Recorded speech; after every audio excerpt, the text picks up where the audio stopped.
بسم اللہ الرحمن الرحیم۔ ناظرین اکرام، السلام علیکم ورحمۃ اللہ وبرکاتہ۔ جب ایران کے بادشاہ نے حضور صلی اللہ علیہ وسلم کو گرفتار کرنا چاہا تو اس کے ساتھ کیا ہوا، یہ جاننے کے لیے اس ویڈیو کو آخر تک ضرور دیکھیے گا۔ حضور صلی اللہ علیہ وسلم نے دنیا بھر کے بڑے بڑے بادشاہوں کے پاس اپنے خطوط پہنچانے کے لیے 6 صحابہ اکرام کو طلب فرمایا۔ ان میں سے ایک حضرت عبداللہ بن حذیفہ سہمی رضی اللہ تعالی عنہ تھے۔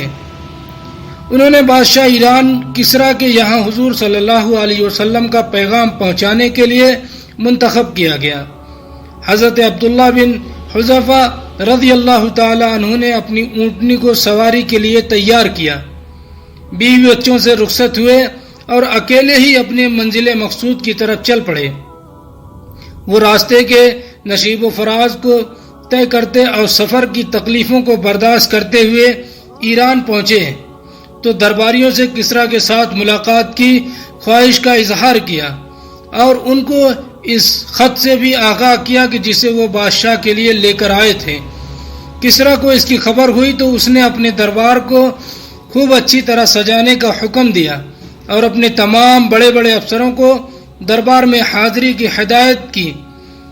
ساری تیاریاں مکمل ہو گئی تو اس نے حضرت عبداللہ بن حذیفہ رضی اللہ تعالی عنہ کو دربار میں طلب کیا۔ اس وقت ان کے جسم پر ہلکا سا کمبل اور معمولی سی عبا تھی۔ ان کے حلیے سے دیہاتی عربوں کی سادگی کا اضافہ ہو رہا تھا، لیکن ان کا سر بہت بڑا اور قد کافی لمبا تھا اور ان کے سینے میں عظمت اسلام، دل میں عزت اسلام کی آتش جوالا شعلہ بن جا۔ کسریٰ نے ان کو اپنی طرف بڑھتے ہوئے دیکھا تو ایک درباری کو اشارہ کیا کہ وہ خط ان کے ہاتھ سے لے لے، مگر حضرت عبداللہ رضی اللہ تعالی عنہ نے کہا، نہیں، رسول اللہ صلی اللہ علیہ وسلم کا حکم ہے کہ یہ خط اپنے ہاتھ سے آپ کے حوالے کروں اور میں رسول اللہ صلی اللہ علیہ وسلم کے حکم کے خلاف ورزی نہیں کر سکتا۔ کسریٰ نے درباریوں سے کہا کہ چھوڑ دو، اس کو میرے پاس آنے دو۔ حضرت عبداللہ رضی اللہ تعالی عنہ نے کسریٰ کے قریب جا کر خط اس کو دیا۔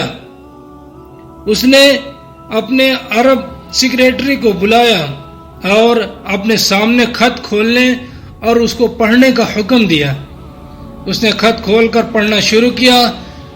اللہ رحمان و رحیم کے نام سے شروع، محمد صلی اللہ علیہ وسلم کی طرف سے شاہ ایران کسریٰ کو سلامتی ہو، اس پر جو ہدایت کی پیروی کرے۔ خط کا اتنا حصہ سنتے ہی اس نے سینے میں غیظ و غضب کی آگ بھڑک اٹھی۔ اس کا چہرہ غصے سے سرخ ہو گیا اور گردن کی رگیں تن گئی، کیونکہ حضور صلی اللہ علیہ وسلم نے خط کا آغاز اپنے نام سے کیا تھا۔ اس نے اپنے سیکریٹری کے ہاتھ سے خط جھپٹ لیا اور اس خط کو پڑھے بغیر اسے پرجا کرتے ہوئے چڑ اڑا، میرے غلام اور مجھے اس طرح خط لکھ رہا ہے۔ پھر اس نے حضرت عبداللہ بن حذیفہ رضی اللہ تعالی عنہ کو دربار سے باہر نکال دینے کا حکم دیا، چنانچہ وہاں سے نکال دیے گئے۔ حضرت عبداللہ رضی اللہ تعالی عنہ دربار سے نکلے تو انہیں کچھ پتہ نہیں تھا کہ اب اللہ تعالیٰ ان کے ساتھ کیا معاملہ کرنے والا ہے۔ وہ قتل کر دیے جائیں گے یا انہیں آزاد چھوڑ دیا جائے گا۔ لیکن پھر انہوں نے اپنے دل میں کہا، اللہ کی قسم، رسول اللہ صلی اللہ علیہ وسلم کا خط پہنچانے کے بعد اب میرا جو بھی اشارہ ہو مجھے اس کی قطعی، میرا جو بھی حشر ہو مجھے اس کی قطعی کوئی پرواہ نہیں۔ ادھر جب کسریٰ کا غصہ ٹھنڈا ہوا تو اس نے حضرت عبداللہ رضی اللہ تعالی عنہ کو اپنے دربار میں اپنے سامنے پیش کیے جانے کا حکم دیا، لیکن وہ نہیں ملے۔ اس کے آدمیوں نے اسے بہت تلاش کیا مگر ان کا کوئی سراغ نہ ملا۔ ان لوگوں نے جزیرہ عرب تک جانے والے تمام راستوں کو چھان مارا مگر ان کے ہاتھ سے نکل چکے تھے۔ جب حضرت عبداللہ رضی اللہ تعالی عنہ حضور صلی اللہ علیہ وسلم کی خدمت میں حاضر ہوئے تو انہوں نے کسریٰ کے ساتھ پیش آنے والے واقعات کی کل رداد آپ صلی اللہ علیہ وسلم کے گوشے گزار کر دی اور خط پھاڑنے کے واقعے سے بھی آپ صلی اللہ علیہ وسلم کو آگاہ کر دیا۔ ان کی مکمل رداد سن کر آپ صلی اللہ علیہ وسلم نے صرف اتنا فرمایا، اللہ تعالیٰ اس کی سلطنت کو پارا پارا کر دے۔ ادھر کسریٰ نے اپنے امن کے گورنر بازان کو لکھا کہ اس شخص کے پاس جس نے حجاز کو نبوت کا دعویٰ کیا ہے، اپنے 2 طاقتور اور بہادر آدمیوں کو بھیجو اور انہیں حکم دو کہ اسے پکڑ کر لائیں اور میرے سامنے پیش کریں۔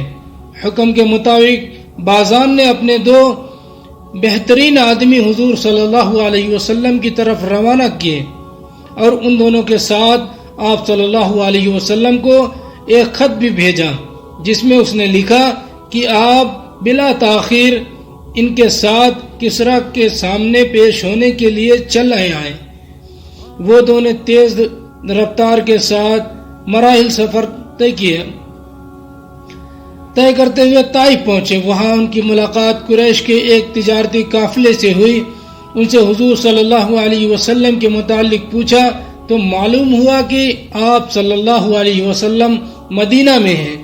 ان دونوں نے مدینہ کا رخ کیا۔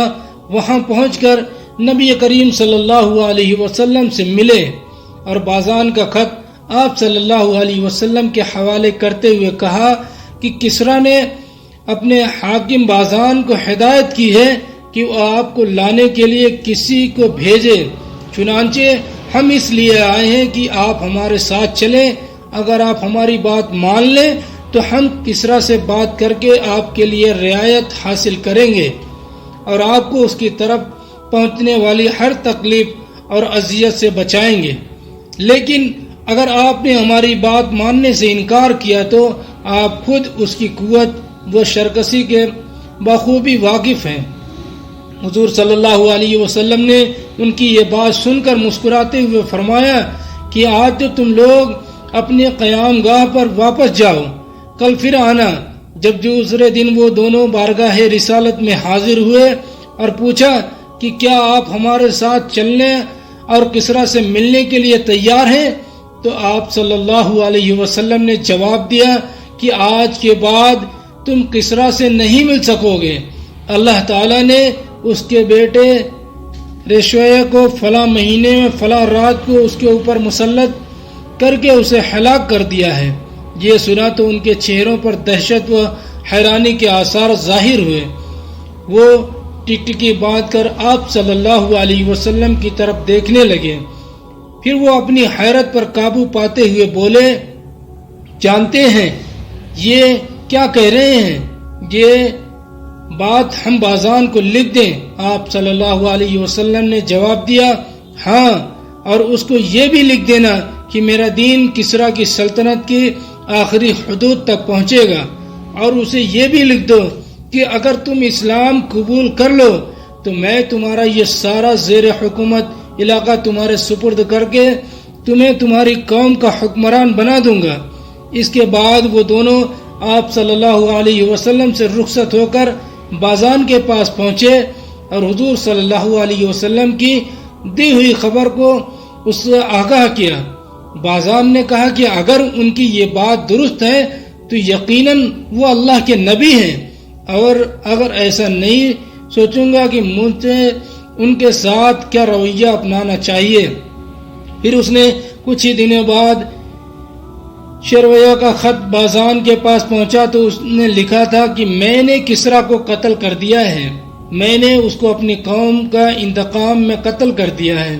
اس نے ہماری قوم کے اشراف کو قتل کرنا، ان کی عورتوں کو کنیز بنانا اور ان کے مال و دولت کو غصب کرنا شیوا بنا لیا تھا۔